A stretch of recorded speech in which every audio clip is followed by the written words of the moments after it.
জনগণের জন্য, গরিব দুঃখী মেহনতি মানুষের পাশে কাজ করার জন্য, সহযোগিতা করার জন্য আমরা কিন্তু এই দেশ এবং দেশের কল্যাণে কাজ করার জন্য আমরা মাঠ লেভেলে আসছি।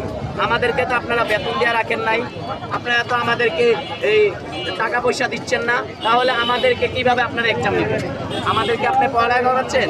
তাহলে এই ধরনের আইন যে করেছে সরাসরি, যে বিগত আমলে ফখরুল সাহেব যে করে দিয়েছেন, আসলে ওনার আইনটা চিরই ভুল। এবং আবার শেখ হাসিনা এসে যে আইনটা বাস্তবায়ন করেছে, আওয়ামী লীগের বেশিবাদীর যে প্রধান ছিল, ওনারা যে আইনটা করেছে এটা আরও সম্পূর্ণ ভুল। কারণ ভুলের উপরেই ভুল, মানে ভুলের উপরে ভুল কীভাবে আপনি এই ধরনের প্রক্রিয়া মেনটেন করতে পারবেন?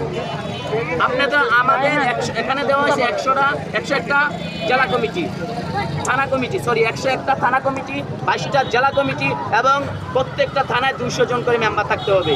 তাহলে আপনি যে এত কিছু ক্রাইটেরিয়া মেনটেন করছেন, এই যে 49টা দল এখনো বহাল আছে নিবন্ধিত, তারা কি ফার্স্টে এগুলা কোনো মেনটেন করছে? করে না। আপনি দেখেন বিভিন্ন দল 2008 সালে তো নিবন্ধন আইন করা হয়েছে, এর আগে থেকে তো বিভিন্ন দল সক্রিয় আছে, তারা কি এইগুলা করছে? করে নাই। কেন 2008 সালে করে আবার এই স্বৈরাচার সরকার করে গেল, আবার এই আইনে আপনারা নির্বাচন দিবেন? তাহলে আপনাদের নির্বাচন তো বৈধ না। আপনারা যে 24-এ গণঅভ্যুত্থানের পরে যে নির্বাচনটা দিবেন, আর সেই নির্বাচনের সংস্কার করার কথা ছিল, নির্বাচন অফিসে কোনো সংস্কার নাই, এই আইনে বহাল রেখে নির্বাচন দিবেন, তাহলে কি এটা নির্বাচন হবে? আপনারা তো শেখ হাসিনা দূষর।